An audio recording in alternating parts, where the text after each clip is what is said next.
empowered consumer. Sorry for the background. um, but also, we have another two sessions on April 6th and May 4th. I'll leave that information in the chat below. Otherwise, we are recording and we will be live streaming. And if you have any questions, you can raise your hand by using the reactions in the toolbar. Otherwise, you can unmute yourself and Oleg will take on your question. And otherwise, Oleg, if you can take over. Sure, I would be happy to. First of all, thank you very much for letting us present for you for this whole series, Empowering Yourself with Technology. We're really pleased to be here and share what we do on a regular basis with our digital literacy classes for the library, which are Thursdays at 11 o'clock. And you can sign up for those at lacountylibrary.org. But we are here today with Ollie, and I'm so pleased. My name is Oleg Kagan. I'm the Community Engagement Coordinator for LA County Library. And today I'm going to be presenting on a topic that is getting ever more present in our lives. The pervasiveness of the online e-commerce has become almost unstoppable, with Amazon.com taking over and big box stores, which were for centuries even the place to shop, places like Sears going under or being greatly diminished. More and more people are having to hop online and do their shopping. This program is going to be about how to become an empowered consumer, particularly related to being online. We're going to cover quite a few things, and I'm going to pause during the presentation for questions so that you'll be able to ask anything you want. You can place your questions at any time in the chat, but I'll pause and I'll take those questions on a fairly regular basis. And then afterward, we'll also stop and we'll have plenty of time. I'll be able to do some live demonstrations if we need to. So I very much welcome your participation during this event. So the purpose of our program here today is this. E-commerce today provides us with ever more options. This event will help you flex your purchasing power using tools and resources to research products, compare prices, and filter out fake reviews. Fake reviews is a big one. You'll also learn how to protect yourself by reporting unfair business practices to authorities and watchdog organizations. So I want to get a little bit deeper into a few of those things. So we are the consumers. We are the people that are making the purchases. We are the people with money. Customer is king is still an important maxim when it comes to shopping.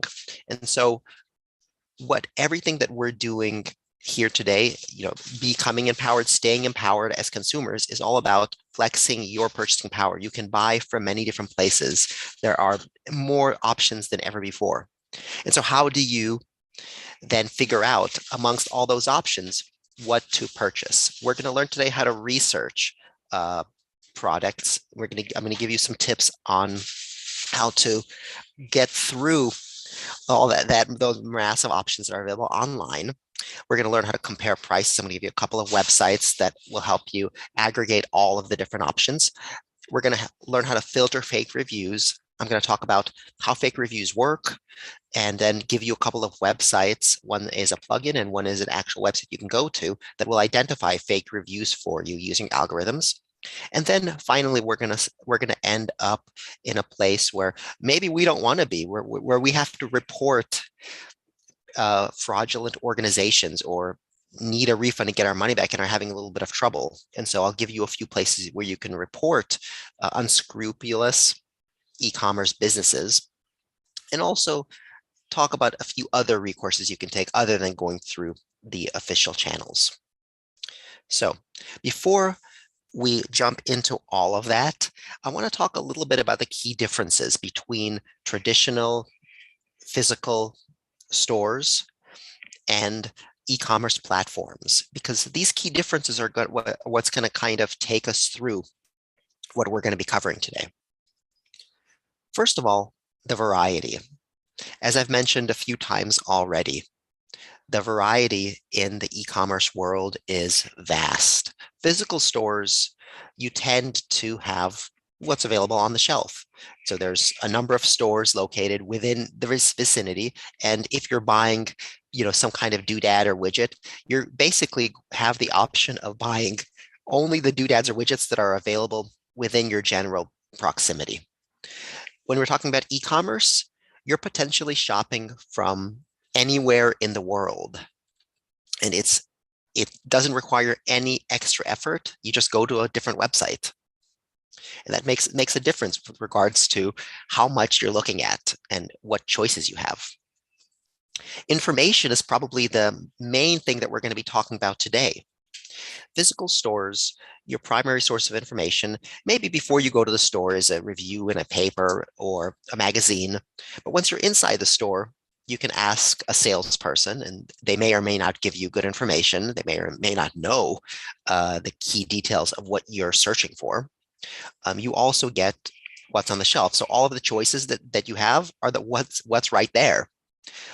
You learn about the features from signage. You learn about the features from the product packaging, and that may be useful, but not always useful in comparison. With e-commerce, I think we all can agree that there's way too much information. There are news sites that will sometimes give you legitimate articles about different products. And then there are also news sites that just republish press releases from companies. There are review sites, so there are professional review sites, and we'll be talking a little bit about those. And then there are review sites that are essentially content mills, where all they want to do is get people to click in, get in, and use their affiliate links to make them money without actually providing anything useful. Sometimes it's hard to tell the difference between the two, and I'll tell you how in a bit. There are reviews also on places like Amazon, where their individuals will write reviews, places like Target.com, Walmart. Between those three, you get a lot of that online shopping experience for general items. And their reviews work in very similar ways. And then, of course, there are videos available on YouTube where people will unbox products, they will review products. And that all of that together brings us a ton of information that is useful and sometimes a little bit difficult to use. Finally, accountability. And this is really the thing that makes many people worried when it comes to online shopping. In a physical store, you have a tangible, explicit chain of command in terms of who you complain to. So if you have a problem with something in the store, you can talk to a salesperson. If you're not satisfied with that, you talk to a manager. If you're not satisfied with that, you can always go above to the regional manager. You can always go above, but even to the corporate headquarters. Very often, it's not that difficult to get a phone number for the corporate headquarters or an address, and you could send them a letter. You can give them a call, and usually you can get some kind of satisfaction right there, synchronously, right in the moment. With e-commerce, it varies quite a lot. With some legitimate companies, you do get excellent customer service, 24/7 support. You can always email, call. But for a lot of companies, there's just a contact form. It's just this impersonal experience where you send an email or put something in a contact form, and then you're just waiting. And you're basically at the whim of the company. Many e-commerce websites or platforms don't have a phone number. And so they make it pretty hard for you to get in touch with them to get some kind of answer in the moment. Some e-commerce companies don't list an address. Some of them don't even have an office. So there's a lot more complication when it comes to getting a refund or asking questions. And so we'll cover a little bit about that moving forward as well.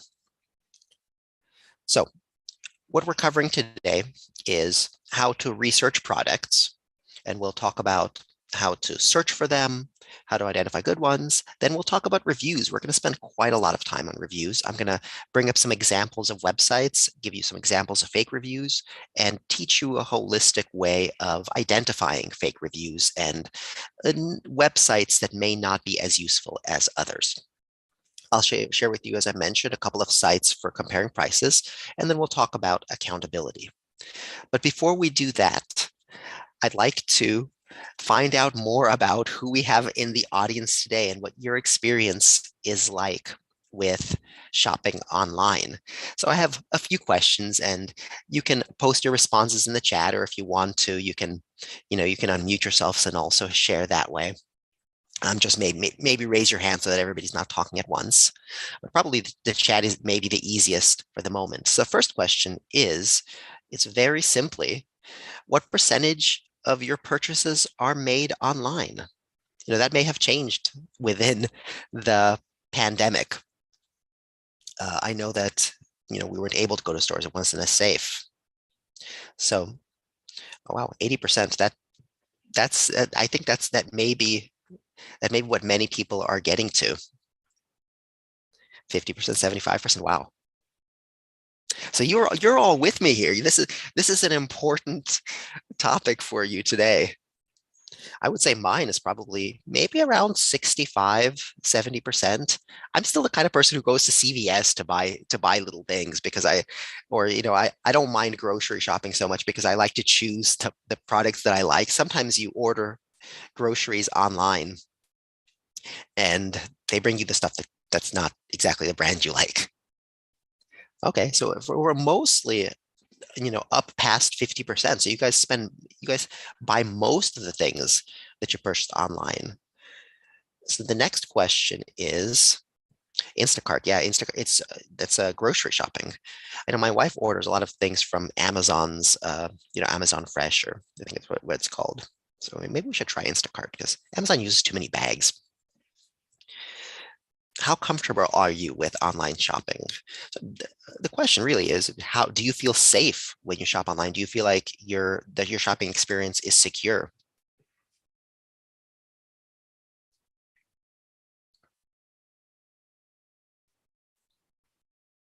So we're getting a variety of answers here. And it's interesting. I wonder if that maps with the kind of sites you go to shop or what kind of products you buy. Looks like for Denise, the experience has changed. Yeah, Debbie writes, depending on who you're buying from. Exactly.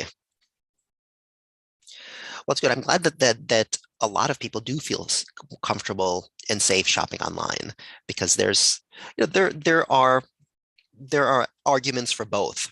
Although I would say that for reputable sites, there really isn't a lot to worry about. But the internet is big, and there are many different websites, and we'll talk about where you can feel safe, where maybe you shouldn't feel as safe, or you should keep your guard up. So the final question is, what is the thing that you most want to learn today? So if you walk away with anything after this presentation, what would you like me to cover the most? So I have a fixed presentation, but in my mind, nothing is fixed. So I can scrap the whole thing and talk about anything. At least when it comes to online shopping for today. How to detect scams. Yes, that's a good one. Fake reviews. I got you on fake reviews. We're going to spend a lot of time with that.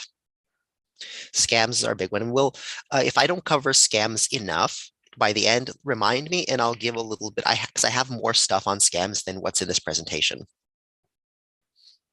So we'll talk about how to tell if reviews are reliable. The best price, okay. So for cost and return policy.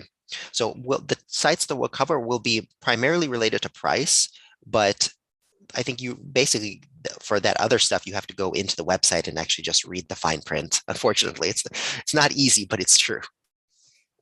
All right. Well, why don't we? I thank you very much for all those who participated in the chat, and continue the conversation. I'll be peeking into the chat every so often. So if you have questions, post them in there, and I'll get to them. So let's talk about research. So you have something that you want to buy. And if you want to post, and examples of something in the chat, that I can cover those examples more in depth later, because I'll have to show you how to do some stuff. So if you really want me to delve into one particular thing, let me know.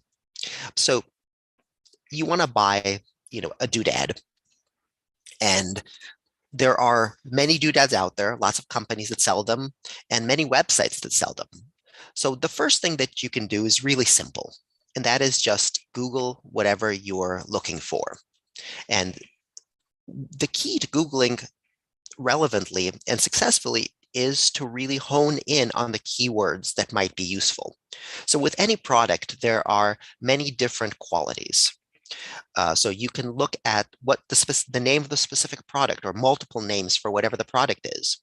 If you know of a specific brand that you're looking for, you can type in that brand and you might find other websites that talk about similar brands that may be on the same tier of quality and price. For some things, like cars, for example, year released is very important. Computers, cell phones, for that sort of thing, year release is important. And I don't know if you all are familiar with this, but Google allows you to limit your search by a date range. And if you're not familiar with that, remind me later and I'll be happy to demonstrate that for you. Now, we have a presentation on advanced Google search that we do as part of our regular Thursday programs. And we definitely talk about some of those key details in how to make a relevant Google search. But you can definitely search by year released.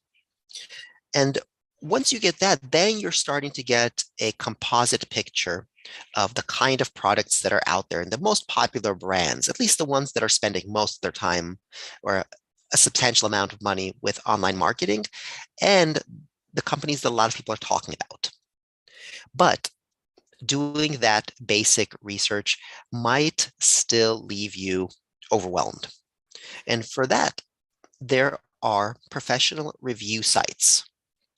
Now, there are a lot of websites out there that do reviews, and I've got to tell you that most of them aren't very good. So how do you determine when a review site is good?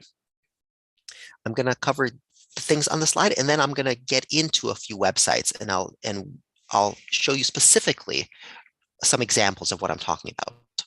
So review sites will often be fly by night. So a website will go up. You'll see that when you go to that website, that all the reviews are dated like November 2021, because that's when the person put up the site and that's when they posted all the reviews. And then you'll see that there aren't actually that many reviews and there isn't that much variety of what they're reviewing. So you want to look for a long-term review backlogs. You want to make sure that that site has been around for a while and that they've been writing reviews about the products that they're covering for, that they actually have experience with those products. Another one that you want to look at, and this is actually a really strong tell that a review site is of high quality and that the reviews would be useful for you, and that is reviewer profiles. A lot of the sites that aren't very good are written by nameless, faceless people. So you'll see like a name, Robert Smith, who wrote this review, or whatever the name is. And there'll be nothing about that person. There'll be a line that says, this person is a tech lover if they're reviewing tech products, or this person really likes to watch TV if they're reviewing TVs. And that really tells us nothing. What we want is just like when you're talking to a friend and you're asking a friend for their opinion about something. The reason you're asking that person is because you think they're knowledgeable about it, or you know some reasons that they're knowledgeable about it. It's the same with reviewers online. Reviewers who are of high quality or who have a lot of credibility are people who have experience with whatever they're reviewing. And that experience should be made explicit in their reviewer bio. So if you click through on the person's name, then you'll see, so-and-so has had a lot of experience with X product, has been writing about this for 20 years, also has an online profile on this website, has a Twitter account where you can see that they're constantly commenting on the subject that they're writing about. And so there are a few different ways to look at the reviewer profiles. I'm going to do that in a moment. And then, of course, performance and comparison tests. How deep are the comparisons that they're making? For many of the fly-by-night or less credible sites, they're basically pulling information from Amazon reviews and the product website and just giving you the list of features. Like, okay, that's great, but anybody can find that stuff out. That stuff is that's not a review. That's just a commercial, pretty much. And so when you look at the performance comparison tests on the review websites, you want to see what is their methodology. What are they actually looking? Have they used the products? And well, let me show you some of those things. So I'm going to share a different screen. I'm going to share my browser. And in my browser, I have a couple of websites that will show the kind of things that we're talking about. Okay, this is Amazon. What I want to do is go to Wirecutter. Wirecutter, which was bought by the New York Times a few years ago, is a review website. They were initially a review website mostly for technology. Now they review almost everything.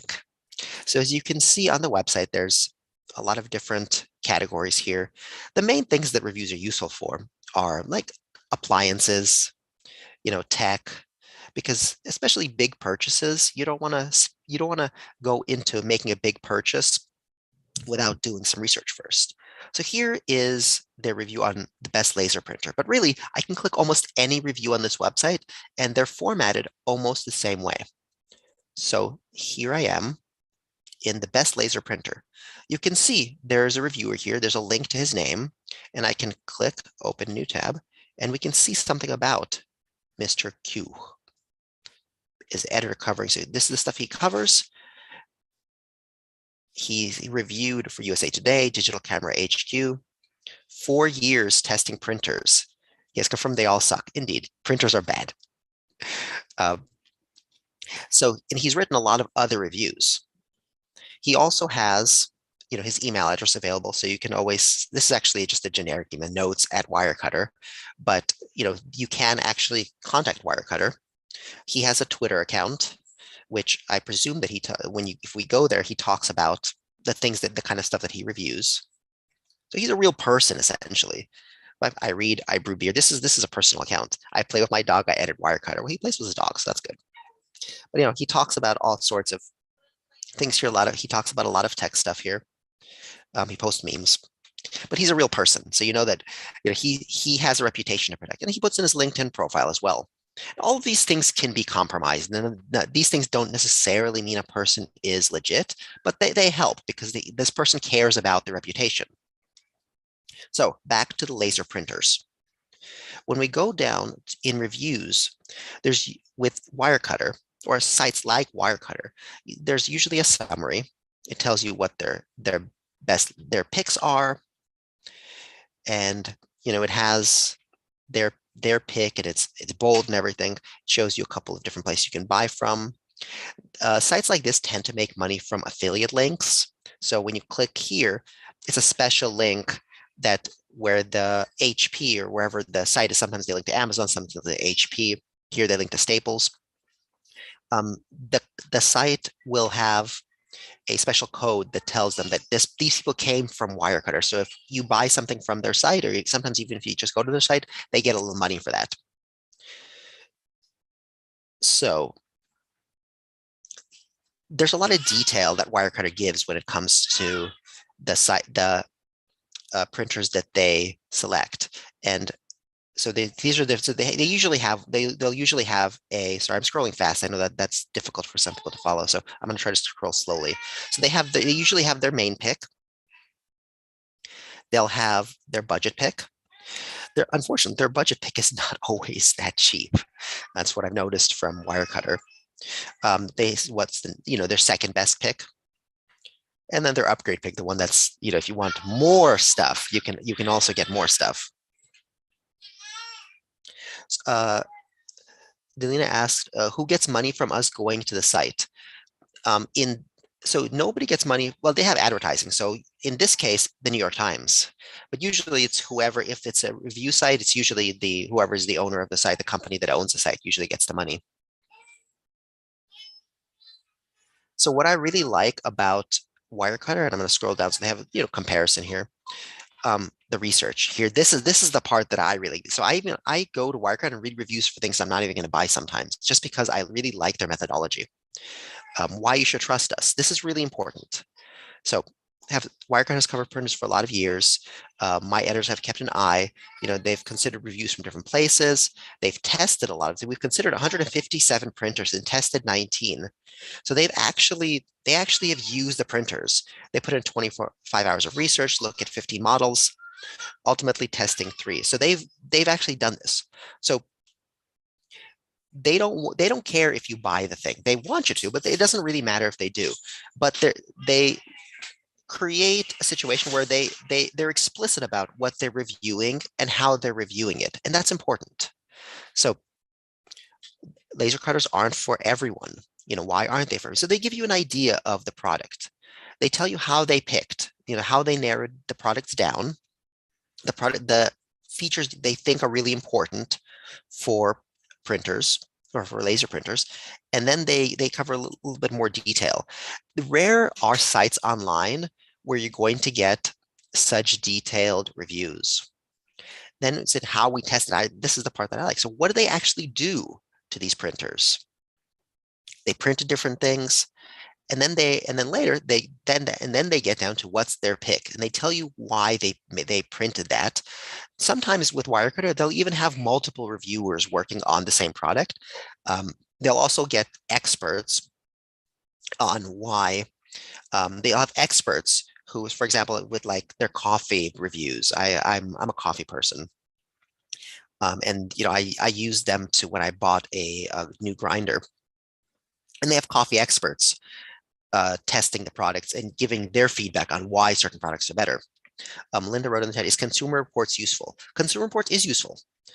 Consumer Reports gives reviews on a lot of different things. They also have methodology for testing. I have heard that Consumer Reports may not be as credible as they once were, but I think that from what I've seen and when I've looked at them, Consumer Reports are actually really good. I mean, I would say Consumer Reports are up there with Wirecutter when it comes to relevant, legitimate reviews.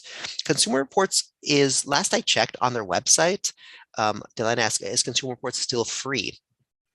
They have limited free reviews on their website. However, you can get free Consumer Reports from the library, both by going to the library, because many libraries actually have Consumer Reports on the shelf, and also through our databases. We do offer access to magazine databases, and one of the things that's in there is Consumer Reports. So I've actually looked up Consumer Reports, and it'll just give you a PDF of the article that you're looking for. Sometimes it's even more useful than look at the magazine, because you can search exactly for what you're looking for.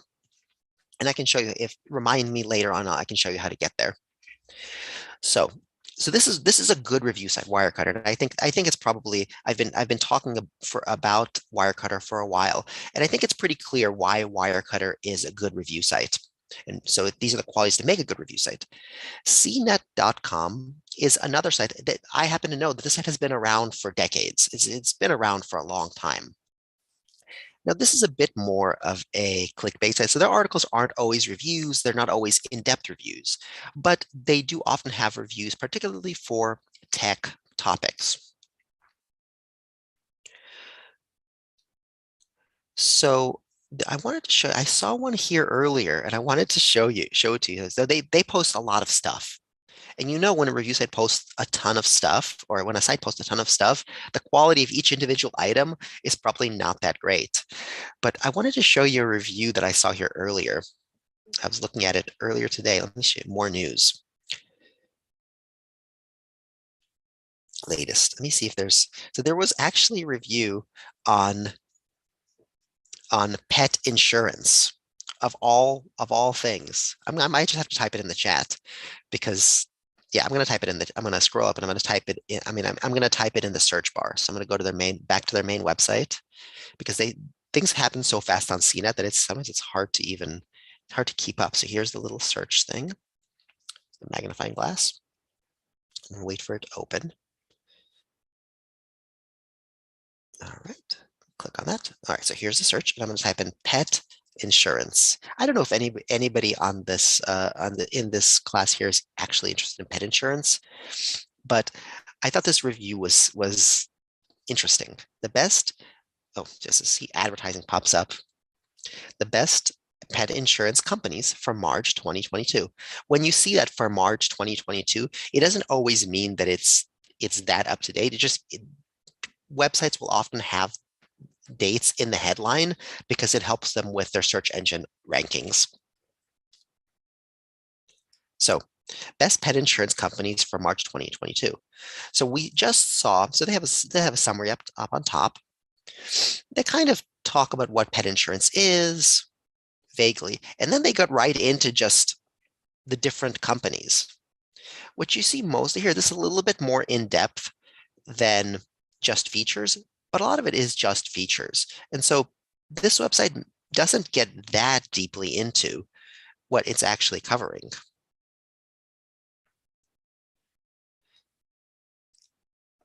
And so let's look at this here. The first thing we want to look at here is we talked earlier about reviewers. So we saw at Wirecutter, the reviewer had many years of experience with testing technology. They write from many different places, and that's good. Sometimes Wirecutter also has legitimate experts. So like if they're reviewing wine, it's like the equivalent of a sommelier reviewing wine rather than just somebody off the street who writes about wine.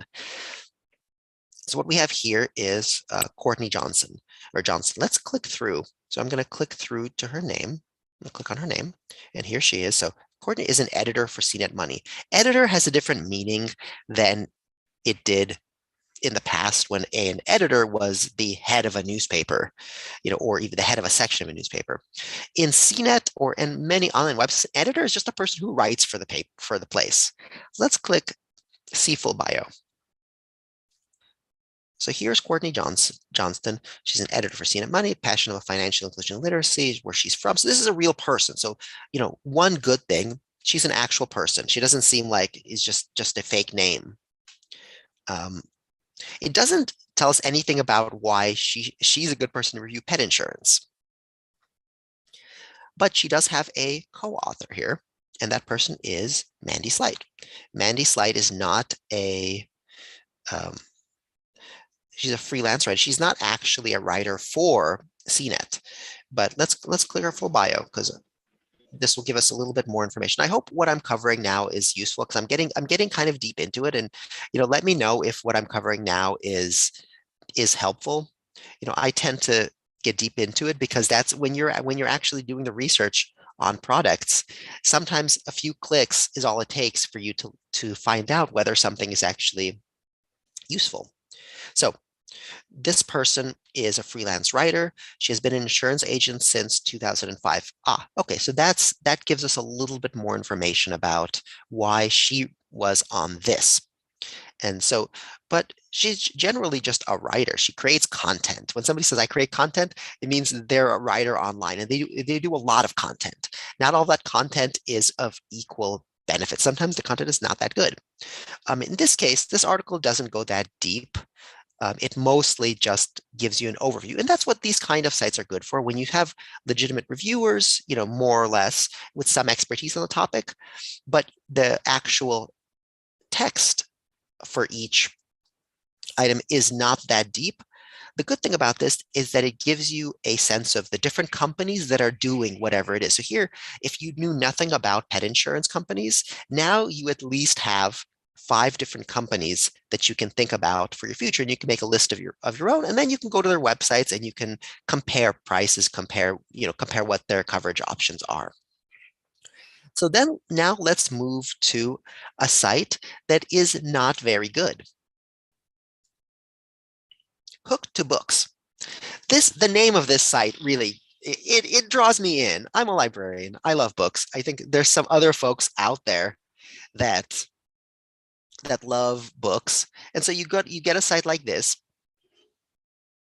and you want it to be good. I mean, you think that it might be nice. One thing I noticed right away about this website is that it wants your email address. So they're compiling an email list. They're gonna market to you. So one of the ways that they make money is that they market to people. There's also a ton of ads that pop up, similar to Cnet. So you got an ad down here. You've got a thing popping up here.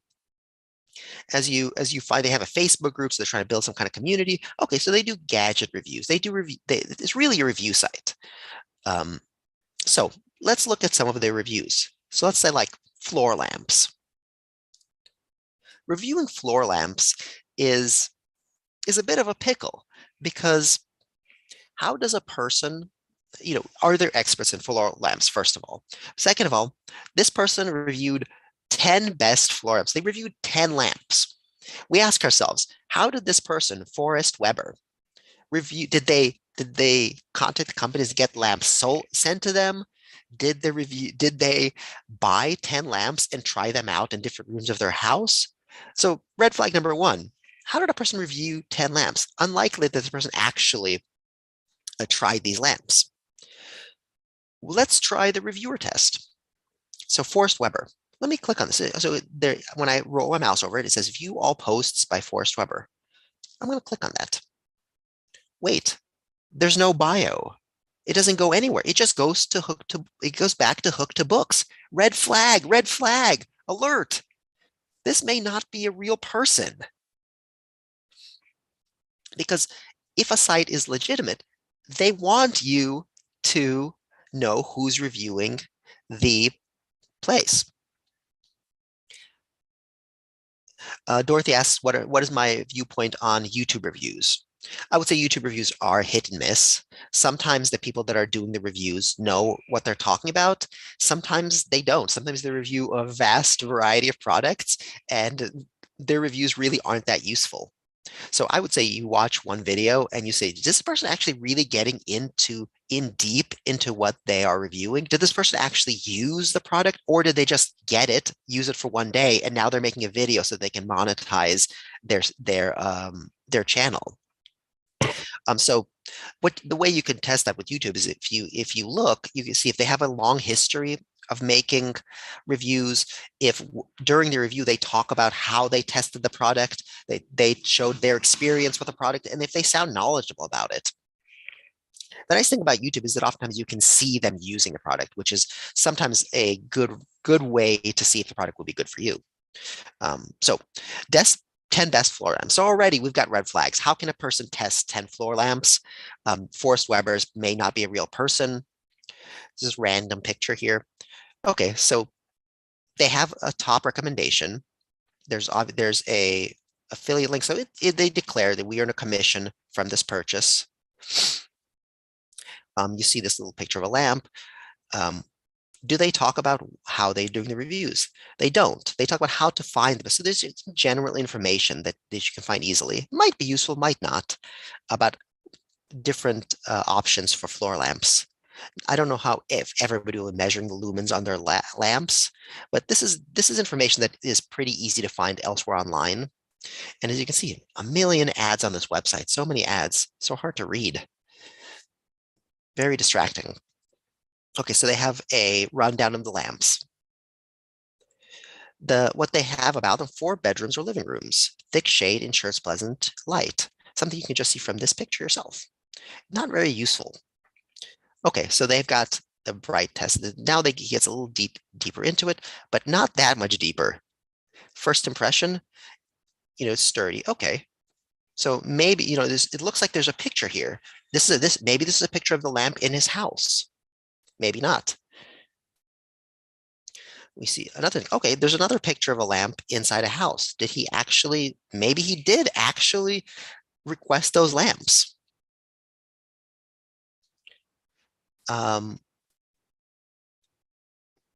Okay, so here's another. This is just a standard stock photo. Okay, I'm getting a little bit confused. I'm getting a little suspicious. And so, okay, how would I find out if these pictures are legitimately from this person's house? Because this person must have a lot of lamps if they reviewed 10 of them. And if they have done reviews of lamps in the past, boy, they must have way more lamps than they need. Okay, so I have this image here. So what I'm going to do is I'm suspicious, which is good to be sometimes, especially when you're trying to ferret out fake websites. I'm going to do a reverse image search on this image. What is reverse image search? That is just like you type in keywords into Google and it brings you search results based on those based on those keywords. An image search is you input an image, and Google will search, there's 2 different, the TinEye or Google Images that will do this for you. It'll search the web for this image or similar images. So what I'm going to do is I'm going to copy the image address. And then I'm going to bring up Google Images. So I'm going to type in images.google.com. And here usually we type in a keyword, so like lamps. And then it would search for the images with the name lamp or what looks like a lamp. But I'm going to do a reverse image search. So I'm going to click on this, search by image. And then I'm going to paste that URL that I just copied. So here it is. And search by image. It's going to take a little time searching the whole internet for this image. Okay. So here's this image. It found 6 results for this image. Visually similar images, that's not what we need. So there's different websites. So this lamp might have been, they might sell it at Bassett Furniture, but I really want to show you. So go down, you start getting to Amazon.com. Oh, that's interesting. This image was on Amazon.com. Let's click through. So when I click through, like here's this lamp. This looks like the same lamp. And I'm going to scroll down and I want to show you something. And I've done this before. I've done this already, so I know what I'm going to find, but I want to show you what I'm going to find. So, there's all this information about this lamp because this is Amazon comparison to different lamps. But I'm going to scroll down to where the reviews are. And oftentimes reviews will have images, and that's great. Oh, here they are. This looks like the same image that we just saw. Here's this one. There's a couch with some kind of blanket on it. And we go back to here. This is the same couch. What? The image that person used for the review is an image from an Amazon review? So this person obviously just stole this image and used it on their review to make it seem credible. So we've talked about what a really top-notch review site is. We've talked about what a medium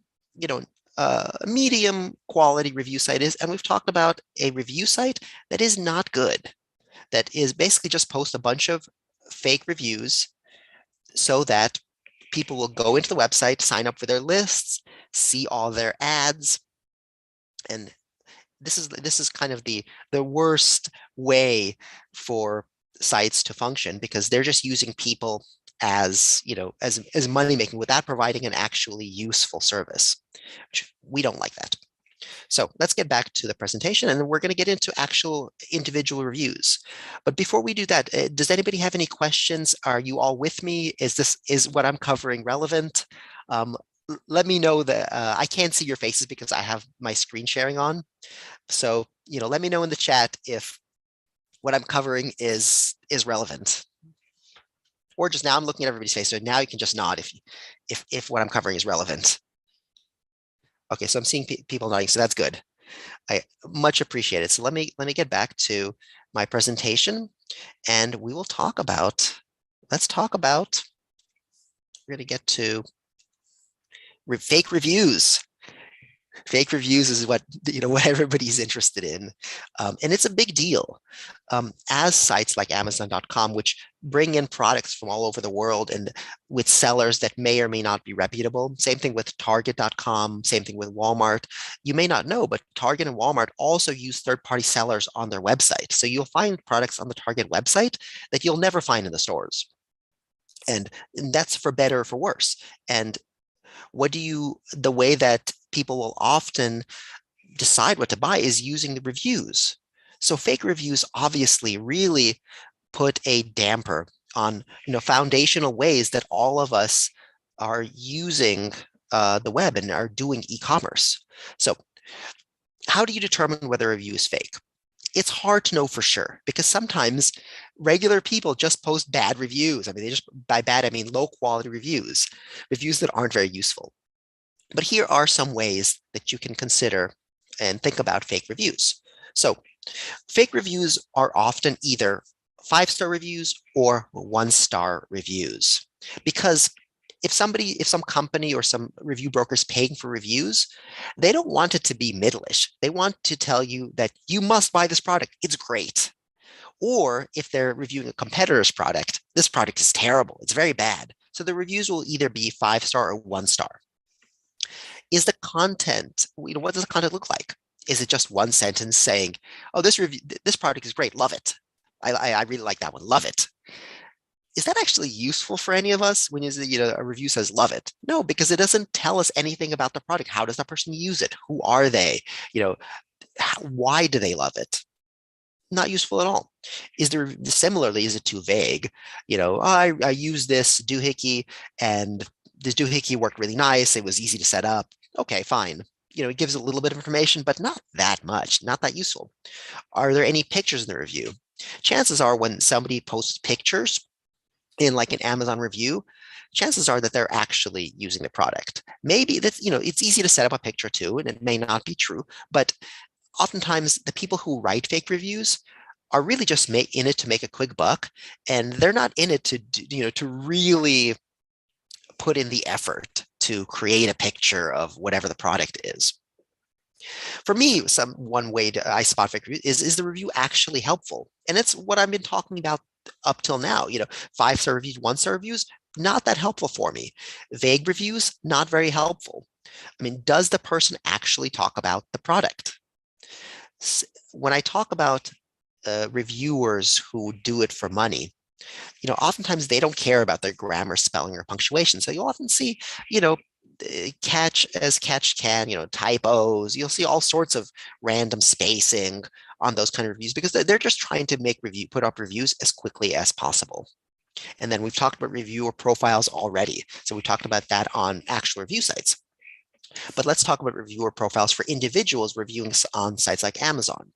If you click through on a reviewer profile, if something looks suspicious and you click through on it, oftentimes for fake reviewers, you'll see a lot of reviews, and you'll see either one review or a bunch of reviews, and the reviews will all be like, love it, product is great, my favorite. Reviews that aren't actually substantial. So let's I'm going to give you some examples of bad reviews. So here are some fake reviews, or reviews that very much appear fake. And you can see certain similarities between them. One is that 3 of 4 here don't have pictures. And that goes in with that fake reviewers are lazy. They don't want to they're not going to put on pictures. They don't want people to actually see them because this is their reputation, and they don't want their reputation ruined by these reviews that aren't actually what they think. You can see that they were all posted on the same date.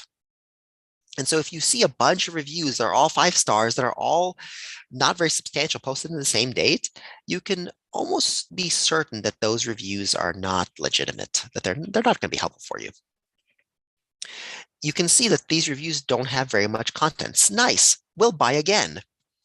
Okay, that's great for that person, but not actually useful for somebody looking to know more about the product. Same thing here, easy to set up and use. These are really just generic phrases. Same thing here, it's a pet peeve of mine when I see something like very high quality for the price. Here, great sound and quality and picture. When you see something great for the price, excellent quality for the price, I don't even know what that means because there's no standard for what's good quality for what price.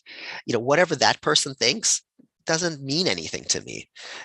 It's sort of like you go to a fancy restaurant and you pay a lot of money and you get maybe like a smaller portion, but the food is incredibly delicious. It's silly to say, well, this is not a good amount of food for this price, because there's no context provided. If it's a fancy restaurant, yeah, your portion might be one thing, but if you go to Claim Jumpers, your portion might be huge, and maybe you're paying a lot less. So you're just saying high quality for price. That doesn't mean a whole lot. So these are what fake reviews tend to look like. Here's a review that probably isn't fake.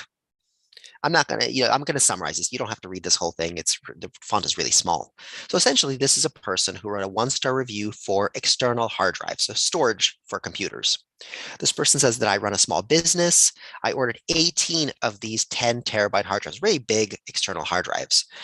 They arrived in 6 packages, each with 3. So this person gives a lot of detail. This person talks about they run a small business. Okay, here's where they are. Here's the context for this purchase. Here's how the products arrived. They have images of the products. He opened one of the boxes and it turns out that the item was dead on arrival. It just didn't work. Then he opened some of the other ones and he found that the product that it seemed like they were hastily packed, that they weren't actually new, that they were repackaged. And so he wrote this review. He showed images, he got into detail, and he wrote a fairly substantial review. He said, it's great that Amazon has a generous return policy. I return these for a full refund, and I'm going to take my business elsewhere. So because fake reviewers, they're not storytellers. They're there just to boost the rating for an item. It's unlikely that fake reviewers are going to be writing reviews as substantial as this one. Now, I do want to cover something about, we see verified purchase here, and we see verified purchase in all of these fake reviews. Now, you might think, and this used to be the case when you saw a verified purchase. I remember when Amazon added verified purchase. It was one way of turning people on to the fact that a review might be more legit because it means that the person actually bought the item.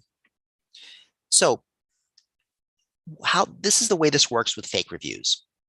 So fake reviewers will often meet in Facebook groups. So there are Facebook groups that are run by brokers or run by companies that solicit fake reviews. You go in there and somebody will post, I need a review for whatever, $5.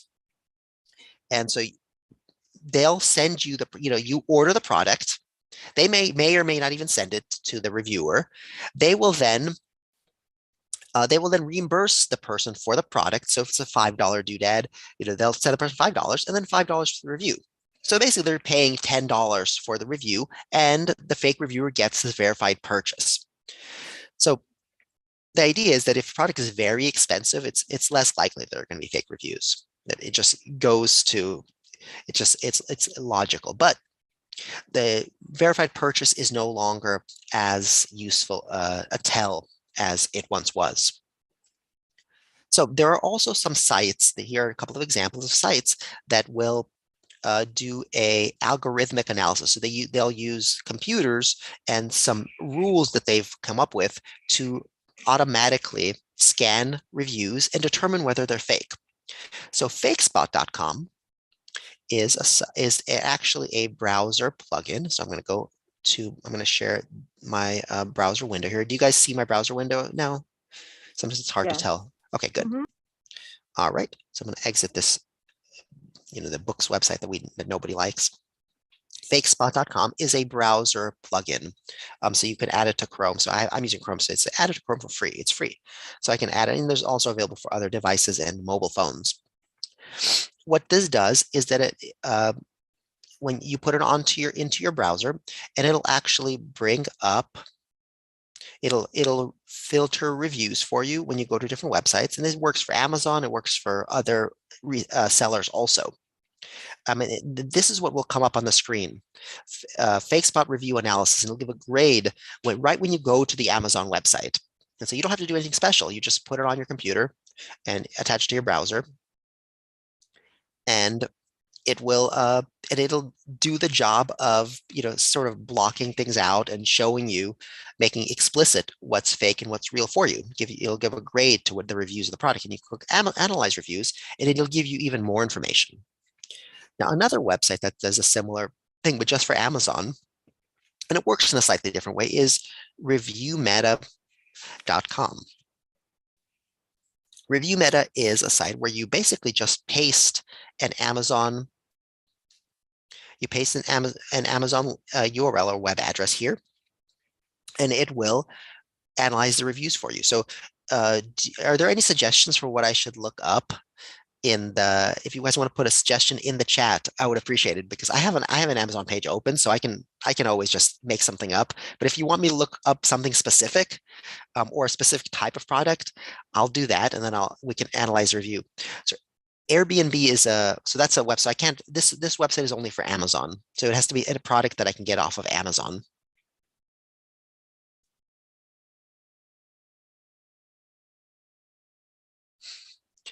Say webcams. A Webcams. lot of people are looking for updated equipment. Yes, let's do it. So I'm going to go to Amazon. All right, and I'm going to type in webcam. I'm just going to just do a really general search. Let's do a cheap webcam. I'm going to do webcam, so it lets you browse by price under $25. Okay. So as you can tell, Amazon always has reviews. I mean, it always has sponsored links. So a lot of the stuff that comes up initially is sponsored links. Oftentimes, companies will do fake reviews on products like this because they want their product to become on top, because most people aren't going to go through a million different webcams to determine which one they want. You can be sure you're going to get something of relative good quality if you get one from a company like Microsoft, because they're a big company, they're a reputable company. The price is also tends to be higher. This is actually not our search, interestingly. We searched for under $25. This is $43. So let's search for one that's like this one. I don't know. LasGen is not a company that I'm familiar with. So let's just do this one. It looks like a fine webcam. It has all sorts of information. I guess you can get rewards for it. It gives you all sorts of details about it. Most of us don't know what these details mean. I can't say I know what all of them mean. Some of them actually mean nothing. They're just marketing speak for things. So the way we use ReviewMeta is we copy the web address up here. I'm going to right click and hit copy. And then I'm going to go to ReviewMeta, and I'm going to right click and hit paste. And then I'm going to hit go. And then we're going to wait while it does its duty. Sometimes it's really fast if it's reviewed the site before. This review was last updated 8/25/2021. Let's refresh it just for fun. Sometimes it takes a minute or two, but I think it's worth it. In the meantime, we can look at the reviews, what it thinks about the reviews. So actually, let's see. Interestingly, at that time, it only had one review. So it's good that we're updating it, because there are now 90 something reviews. So we're going to find out if those reviews are legitimate, or at least if ReviewMeta thinks they're legitimate. So let's scroll down here just so I can show you. So ReviewMeta also has ratings for similar reviews, and it gives you top products with authentic reviews, or at least what it thinks are authentic. That's good. It gives you a report card for it. It gives you an overall grade. And what I really like about this website is it makes explicit what kind of things it looks for. So suspicious reviewers, it failed. There's only one review on this so far. Overlapping review history. So it's good when we get more, when it reports more, then we'll be able to see more of what it's talking about. So it tells you why a review is suspicious. So have previously deleted reviews. So if a reviewer posts one and then snatches it away, this website marks that as a red flag. Overlapping review history. So if a bunch of reviewers, so the same account reviews a bunch of the same stuff, that also might be it's a yellow flag on this website. Overlapping review history. Rating trend. So if there's a bunch of people review on one day, this website will flag that. Unverified purchases, it'll flag that. If a lot of the reviews have similar word counts, it'll flag that. If it repeat the same phrases, it'll tell you what those are. Reviewer participation. If the person participates in a lot of different places on Amazon, then if the person repeats the same brand, it'll mark that. And then deleted reviews. Let me see how far where we are on this refresh. Okay, so it's still refreshing. So let's move on and do something else for now, and then we'll come back to this. All right, so let's go back to, I'm going to go back to my presentation, and then we'll come back to ReviewMeta once it's done its work. All right, so that's an example of a couple of review sites. And those are, if you're buying something that's $5, it doesn't really matter. I mean, even if it's a fake review, it's only $5, and Amazon will just refund you, and you won't even have to send it back. However, if you're buying a high ticket item, spend the extra time going to these sites, particularly ReviewMeta, and do your due diligence when it comes to spotting reviews. Now let's talk about pricing. There are multiple websites out there that aggregate from many sites and bring together prices from many sites. Two popular ones are Google Shopping, which launched in 2002, and PriceGrabber, which launched in 1999. So you can see for the web, these websites are ancient. They've been around forever. So these sites essentially do very similar things. You will type in what you're looking for, and it'll compare whatever it is. So why don't we go to them, and then we can search webcams, because that seems to be that's a good search for us. It'll give us a lot of different options. So I'm going to share. I'm going to go back to my browser. Maybe the ReviewMeta will be done by now. Nope, still working. Sometimes it takes a few minutes to do this. But let's go to, Google Shopping. Am I still sharing? I'm still sharing my screen, right? No, I think it dropped. Okay, so let me bring that back. I think I had clicked on something by accident. And where is this? Here it is. Okay, so now I think I'm back. Okay, so here's Google Shopping. So it has lapped, it'll pop up with some things for you. I have a baby. I buy formula, so it knows me. But the weird thing, I only buy formula at CVS, so I don't know why it's showing me this. Creepy. Let's look at webcams.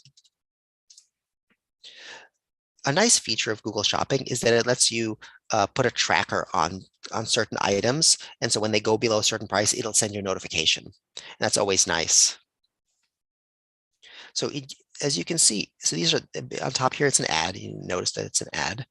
But here we go for it gives you a comparison. So it does a lot of Logitech.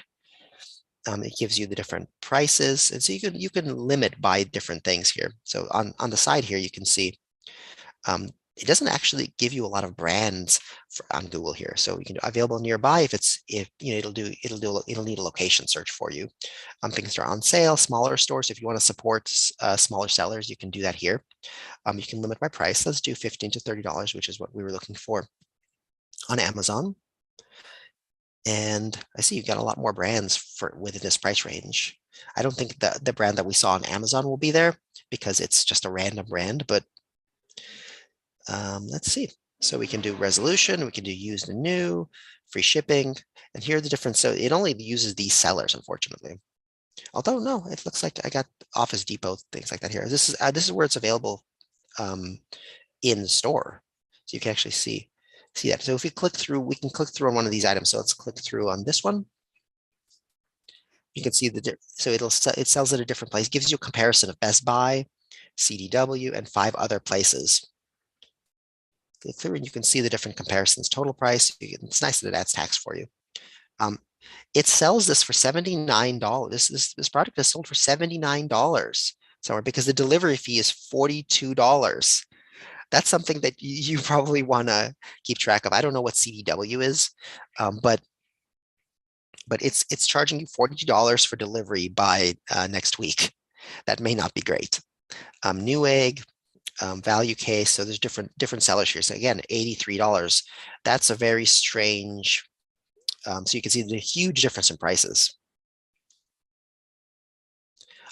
Anissa put CDA is a reputable hardware software reseller. Okay, so then it is reputable, but the price here is not not great. I suspect there might be some more detail here that so you can always click through to find out why it's $79, because this shipping is a lot more than what one would expect. I see more for corporate buyers. Makes sense, probably people buying in bulk. Okay, so this is what you can see. So you can see you can limit by nearby, new, free delivery. So the idea is that you get to compare different products, and you also get to search for a particular price point that you're interested in. So you can put you can, if you're logged into your account, you can put a check mark where, when you want to hear about the price. Oh, it knew I was searching for, I searched for lamps earlier, and now it's bringing me these lamps. Again, computers are creepy. Let's look at Price Grabber. So this is pricegrabber.com. Also has a lot of stuff. And let's type in webcams and see what, just so I can show you what it looks like. So here, more webcams. So it gives you a lot of 1,004 matches. Gives you a lot of options. Let's see if we can narrow down by price here. So is there a price? I don't see a price. Interesting. So here on the left-hand side here, I don't see a price, way to limit price, which is interesting and unexpected. There might be a different place where you can limit price. So you can do sort by. Here, price low to high. So let's see what that looks like. $9.99. Wow.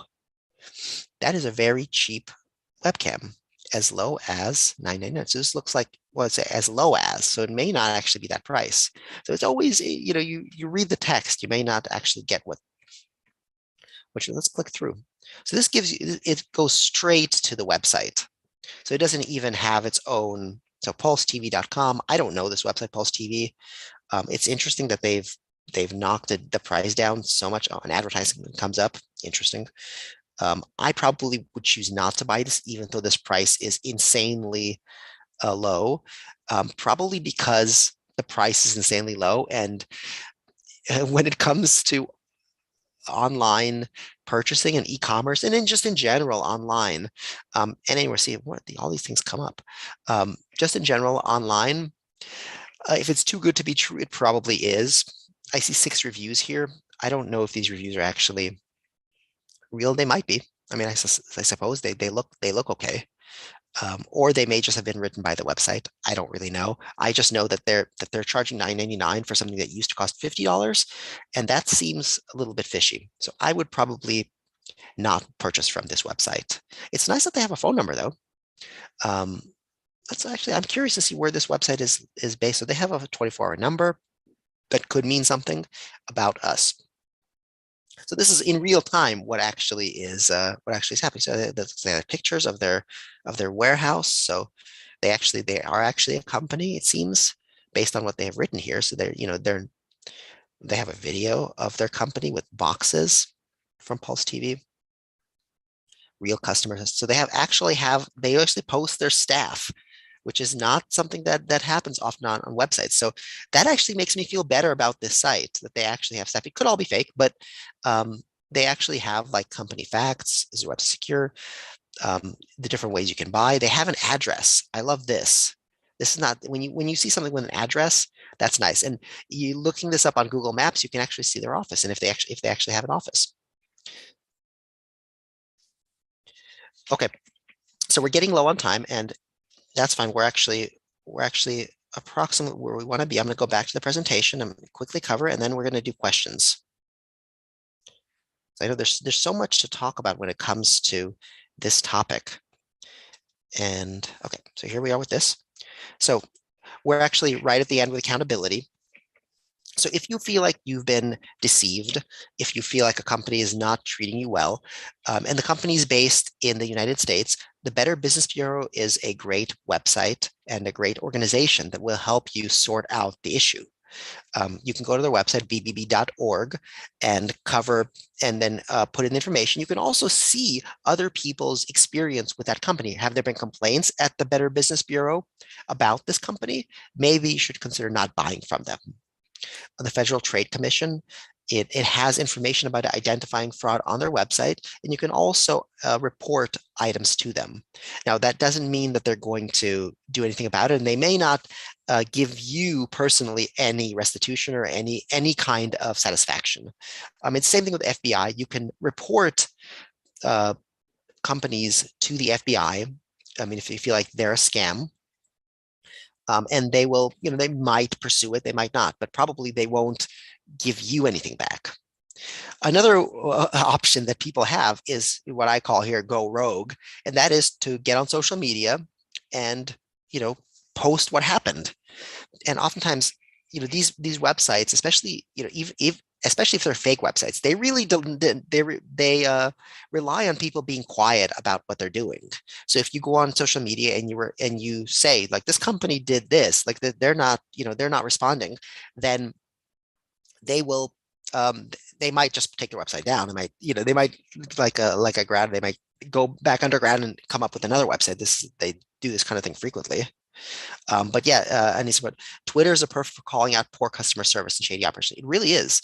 I know when I used to be on Twitter, I had some bad experiences with like Wells Fargo, and I went on Twitter and mentioned it, and eventually, after a couple of interactions with their Twitter account, they put me in touch. They gave me a special VIP phone number, and I called that phone number, and it was like I was talking to a Wells Fargo god.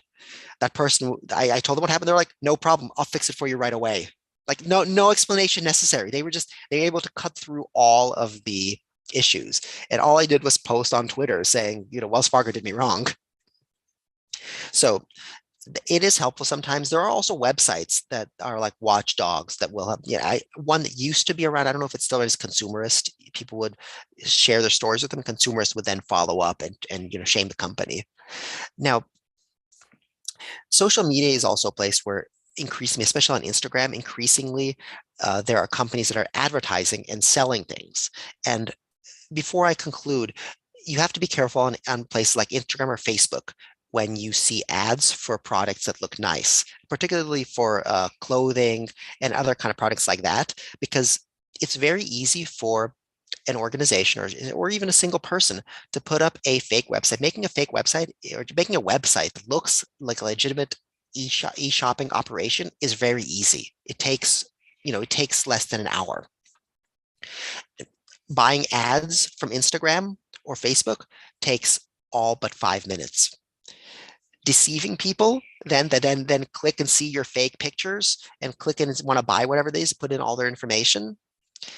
And then you basically just steal their information and take your website down. Really, really easy to do. So always be wary when clicking on ads on Instagram and Facebook, because make sure that the company actually has contact information. Make sure that they're not, that it's not just beautiful and delicious products. Make sure that there's actually all that information that I've been talking about throughout this presentation. That make sure that it looks good to you. All right. I think that is, so library resources. If you want to learn about e-commerce and scams, you can go to our website, lacountylibrary.org/learn. We have classes, we have books. If you want to contact librarians, you can do that too. We're available by phone, by text, by email, Instant Librarian, which is a chat service that you can get from our website, lacountylibrary.org/contact us. And now we're at questions. My favorite part of the presentation. I'm gonna stop sharing my screen. All right, we had a question. Delana, what is your question? Yes, 1 second. Yeah, I'm not. I was walking from one room to the other. That's why I didn't hear when I brought up Airbnb. But I just have to share that experience that some of us had when we went to France, and they advertised a beautiful mansion for 20 people that could house 20 people. And we got there, it was nothing like what they said. And then you actually at the end said, could you please give me a good review?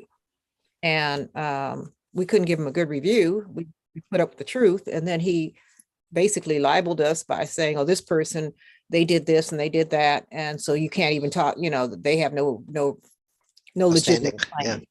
And so it was really, we finally got some resolution because we went to Airbnb and told them what happened to us, and we got a little bit of resolution. But Airbnb is, that's not the first and the last time we've had experiences with places like Verbo as well. Mm-hmm. So what do you do? How do you combat that? So you posted reviews, a review, and that's, the whole reputation system on those kind of sites is ultra important, because you're basically trusting a stranger with your accommodations. So I don't know if at that for that mansion there were other reviews that were Well, there were really, really good reviews, but I'm sure Interesting. that they fell into it because if you post a good review, I'll give you a good review as well. Right. It's possible. Yeah. Yeah. So, There's so only for one that, other bad review, and he really tore into that person too. yeah, it's really difficult to know on places like Airbnb. I mean, one thing I would say is that if depending on how many good reviews are there 20, and how does that compare to other similar places? Do the other similar places have 500 reviews? So it's much more difficult to get 500 fake reviews than it is to get 20 fake reviews. So that's one way to look at it. But with things like that, it's a challenge. And so I think what happened to you, it doesn't seem like it would be that rare, but it is unfortunate. With Airbnb, they do what they can do, but it's good that you got resolution, and going to posting a review and going to the company to get resolution with that sort of thing is the best thing to do, because when you post a review, even if he tears into you, somebody else will go there and they'll see, oh, obviously, there's something going on here. There's something fishy here. So yeah, it's a little bit easier sometimes with a $5 USB dongle. There's a lot less risk involved there, when it comes to fake reviews. Sharon wrote, "Do you still have library fines?" I'm happy to say we do not have library fines. No library fines. If you take an item and you leave it at home, and after you go past the renewal period, it'll eventually go lost. So you'll have to pay for the full item. But when it comes to overdue fines, like if you have a due date and you skip that due date, you're not going to get charged. So if you bring the book back eventually, or book, whatever it is, if you bring the item back eventually, you will be charged nothing. Other questions about online scams, other becoming an empowered consumer, anything that I've talked about up to this point? Did you guys find this information useful? Did you learn anything new? I'm curious, what is the most interesting thing that you learned today?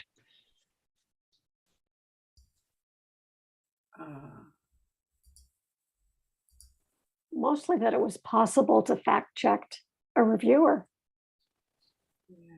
And that Yeah. reverse picture image, Mhm. that was really new. Reverse image search is useful. It's just one way of ferreting out when something might not be legitimate. But oftentimes the area that you search is, what you actually end up searching is just a matter of comments. It's not that common, but it's sort of, you think logically, you think, well, does it make sense that this person can review 10 lamps? Maybe not. Elaine? Yeah, well, I didn't know all these different sites existed to help, determine things. And then also, especially with price comparison, I found that really helpful.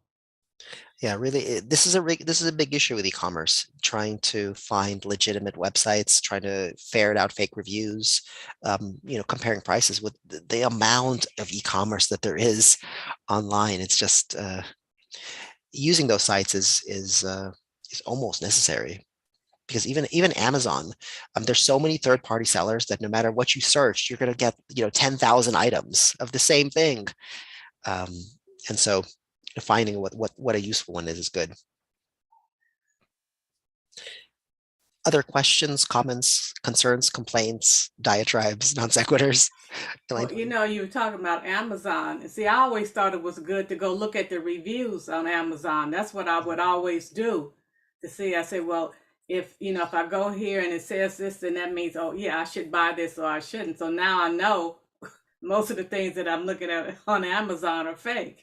Well, I would say that Amazon reviews are still an okay way to look, but they should just be one piece of information. So I don't know if most of the reviews are fake, but I would say that it's just something to consider, that if a review is extremely laudatory or extremely bad, that it might not be, it's possible that it's fake. But look at the things that I mentioned today, and that's how you can determine, at least within threshold of what's useful for you, whether it's fake or not. Right. Okay. there's something else to consider with that too. Yep. Also compare to other similar products, Mhm. see how many reviews those have, and then also consider the price point too, because if it's something that's like super cheap and you don't mind losing, $2 on an order, you might be willing to take that chance. It may not be a high risk, but when you're talking about a big ticket item, that's where it really, really, really pays to make that informed decision. Or if you're looking for something that's kind of rare, maybe there's something that can be shipped from China, and maybe it was super available 2 years ago, but now post-pandemic, with the supply chain, it's harder to get certain products in, and certain things are harder to manufacture, and those kinds of things. So those are considerations, depends on what is the item that you're trying to order. Exactly. Yeah. And I mean, it's true. One of the things that Wirecutter that I find, and this is, we're getting towards the end here. One of the things about Wirecutter is that sometimes it gives too much information. Sometimes the things that they're concerned about are not things that I'm concerned about. And I eventually buy a product. Maybe I buy the third choice or something, and actually it turns out just fine because, I'm not as persnickety as some of the reviewers. So it's also something to think about. But when it comes to scams, I know we mentioned online scams before, and I'll mention it again. When something is too good to be true, it probably is. So if you see an item that comes from a company that you've never heard of, and it's it costs most all of the other products are $80, and this one costs $7. Yeah. So Elaine? with these different sites like Wirecutter, you actually set up an account with them? No, Wirecutter is just a website that you can go to. Okay, so you don't have to provide any information. Mm-mm. No, you don't have to provide any information to Wirecutter. You don't have to provide. I don't know if Google Shopping probably works without having you being logged in. I was logged into my Google account, but I know Price Grabber. I don't have an account there. I can just go ReviewMeta. You don't have to have an account. With FakeSpot, you have to download it. So I mean, you have to put it on your browser. But I don't know if it actually requires you to have any sort of account with it. Okay. Well, thank you, everybody. I really appreciate you being here. And this is a topic that I'm really kind of passionate about. This is a topic that I care a lot about because I also do a lot of online shopping. And you may have noticed me getting worked up a little bit about some of these things. So, I appreciate you sticking with me. And if you have any questions, I can post my information in the chat. You can always email me if you have any questions about this topic in the future. I'm happy to help. Okay, well, thank you, Oleg. That was really informative. It was amazing. I learned a lot of stuff, so I feel better now for e-shopping. We also have 2 other sessions with LA County Library. We have them on, let's see, I did put them on the chat, I think. But I think there is April 6th where we have a tour of social media. So you learn a little bit of all the social media platforms like Twitter, Instagram, and Facebook and others. And then we have May 4th for how to avoid online scams. And I think that will be more in depth, like today, a little more details with how to avoid those scams. And then they're all both from 11 a.m. to 12 p.m. Or if it's like me and a person talks too much, then it goes until 12:30. It's okay. It's really useful information. So we don't mind at all. But thank you so much for joining us, Oleg. It's a pleasure having you. And thank you to everyone who joined in today. Thanks, everyone. Thanks, Kathleen. Thanks, Anissa. Much appreciated.